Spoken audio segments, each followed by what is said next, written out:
everyone! Today I am on the northernmost part of Lake Palestine here in East Texas in the hopes to try to catch a couple white bass. Every late winter, early spring, the white bass come up into these rivers in huge numbers. I've personally never caught a white bass on purpose, so I will be really excited to give this a try and see if I can catch a couple. To start the day, I was just trying a jig head paired with this curly tail grub. I heard white bass really love these grubs, so I figured I'd start there, but they also eat smaller crankbaits, small rattle traps, and a lot of other small lures. It was a pretty chilly morning after a super rainy day yesterday, so we headed to the river to just give it a shot. The white bass move into these rivers in droves for the spawn each year.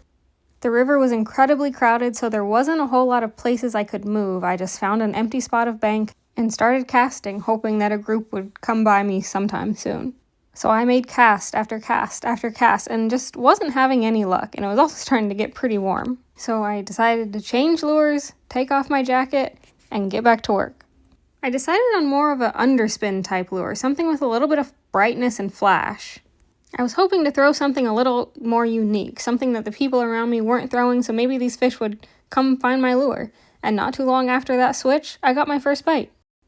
White bass aren't huge, but they are strong. Each bite was incredible. They fought like a fish twice their size. I think it's fair to say that white bass are one of my new favorite things to target. The white bass run doesn't last too long, so be sure to grab your Texas fishing license and go hit the river. Once you're able to key in on what these fish are wanting to eat, the nonstop action will keep you hooked.